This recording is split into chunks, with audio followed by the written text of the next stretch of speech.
Hey, good morning.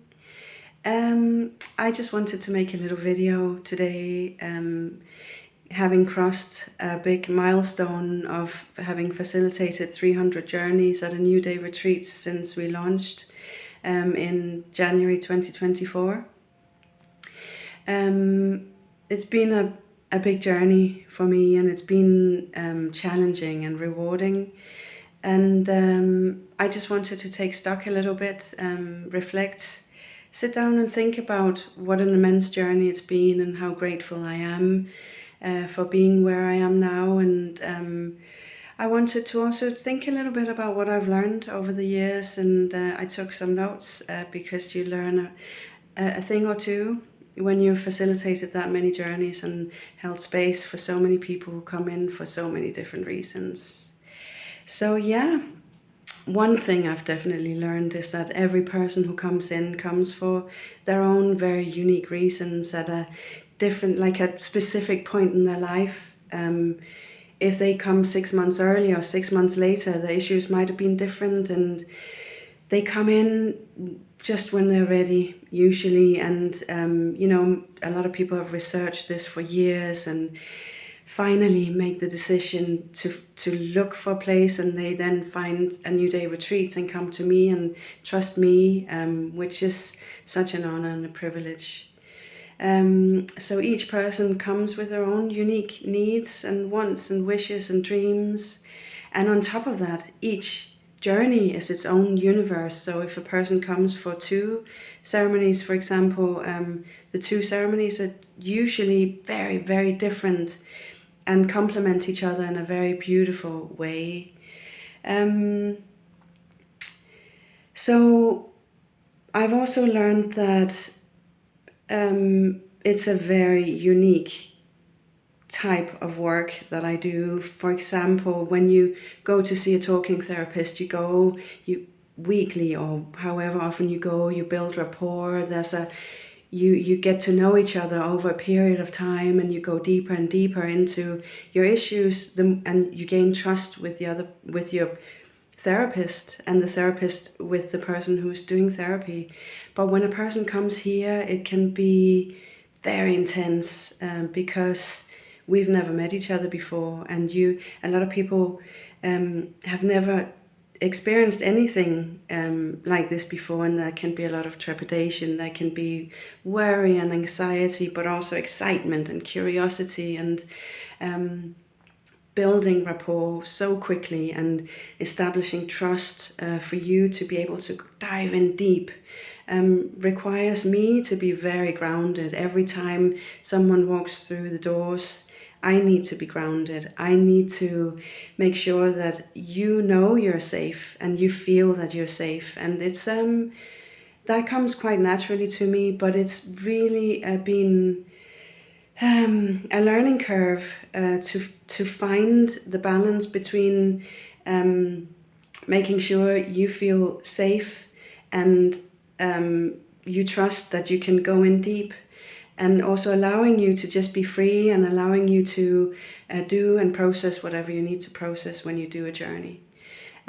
So it's been beautiful, but also challenging, in the sense that building that trust has to happen so quickly. But also, of course, the pre-retreat calls, video calls that I usually have with each guest really helps with that. But it's a different thing when you show up at the doors, or I pick you up in the car and drive to the retreat, and in you have to go. It can be a lot. But it's beautiful, and I'm so grateful for the trust that people have put in me and my team over the years. So thank you to everyone who's been through already. So I've also learned that this isn't a magic pill. You can't just waltz in, do your journey and waltz back out and think everything is fixed. It's a process. Every person has to put in work before and after, and the more you put into it, the more you get out of it. So supporting people in not only during their journey, making sure they feel safe to dive deep, but also talking about expectations and making sure everyone is realistic about what this type of retreat can do for you, which is immense. It's life-changing. It has been for me, but every single person has to do their own work, the slow work, as we call it, after a retreat. And that's a beautiful thing. It's a lifelong process. We can't just waltz in and expect a ceremony to fix everything. And supporting people either through integration, continued integration with our integration coach, or also people coming back. A lot of people come back when they feel ready after 6 months, after a year. People come back, or they continue at home doing their own ceremonies at home if they feel ready to do so. And you live in a country where that's halfway possible. People do that, and I encourage people to continue after they've been here, after they've experienced what an internal journey can be and what it can feel like and look like. I encourage people to continue at home or to come back when you feel ready. But the work has to be done. Like, you get some insights during a journey, for example, and an insight might be, I need to look after my body better. I need to exercise. I need to eat. I need to sleep better. The mushrooms can sometimes have very clear messages to us. And then implementing it afterwards is where the hard work really begins. So yeah, learning that it's a long process. It's not a quick fix, and the more you put into it, the more you get out of it. But I've also learned that these types of retreats make a real difference in people's lives, and since my first therapeutic journey, it's been life-changing. And they say with this kind of retreat, it changes everything, but it also changes nothing, because you still live the same life. You still go home to the job that you have. You still go home to maybe parents who are getting old, or people who are sick, or you still go home to the same life you have, but you live it differently. You feel it differently. Generally, people go home with more capacity and patience and acceptance of what is. So even though it changed everything for me, it hasn't changed anything. I practically live the same life. I'm a little bit better, well, a lot better probably, about my general exercise, about my nutrition.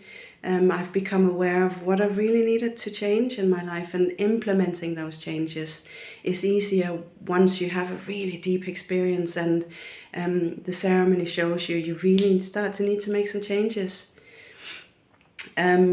So yeah, but it makes a real difference in people's lives. And I've had thank you letters, and when people come back or they write me a year later saying, hey, by the way, I made those changes and I took the leap and I trusted the process, and my life is freer now.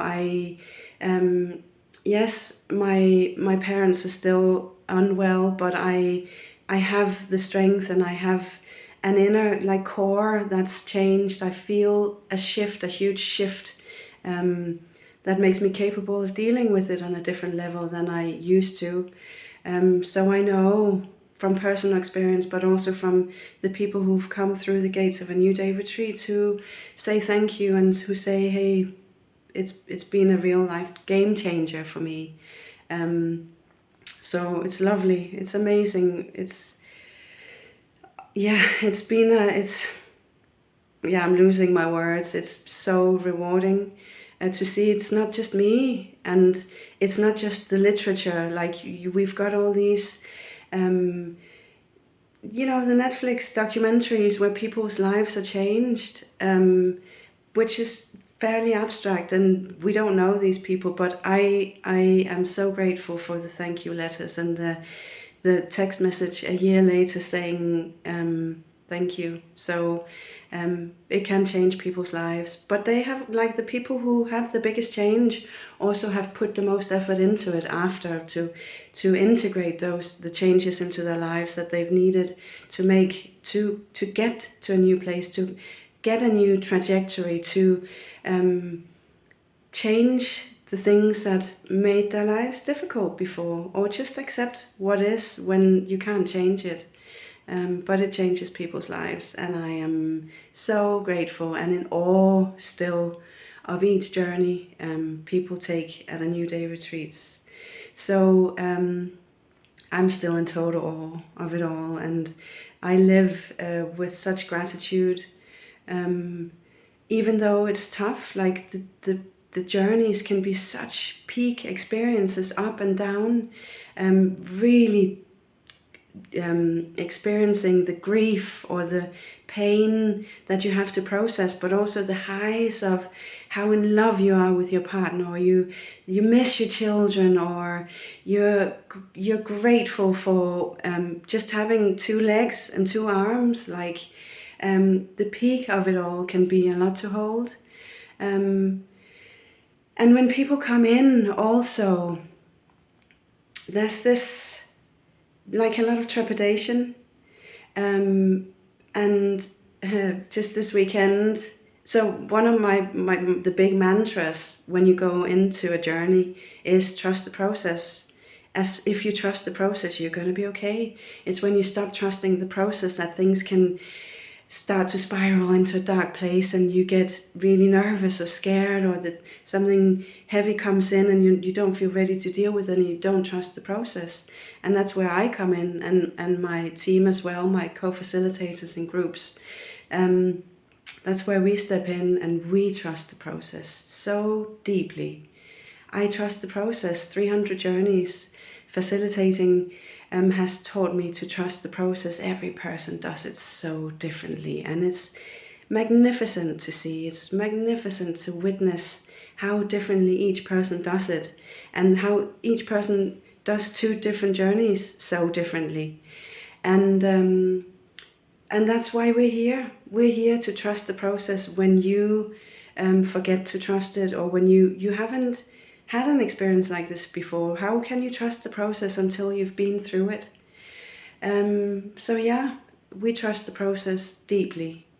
And so when things get challenging or difficult or dark or overwhelming, that's when we step in a little bit, just a little bit, to guide you in a productive direction, for you to maybe let go a little bit of the fear, and trust the process. It's also so easy for me to stand here and say trust the process, because when you're in it and it's coming over you, it can be very hard to trust the process. But that's when we hold a hand, or give a hug, or offer a glass of water, or help you to the toilet or whatever, and you can breathe a little bit, and you can feel how grounded we are, and how much we trust the whole thing, and trust how strong you are. Sometimes people need a little bit of a reminder to remember how strong they are and what they're capable of. And that's why we're here. And it's beautiful. So yeah, trusting the process is something I've really, really learned over the last 300 journeys. And yeah, those are some of the things I've learned, probably a lot more, but those are some of the highlights. And thank you to everyone who's been through, and to anyone who's thinking about doing a journey and taking a big step. It can be a lot, it can be a big decision, and you're like, am I ready? And when you do feel ready, like, how do I best prepare? What do I do to make the most out of this whole experience?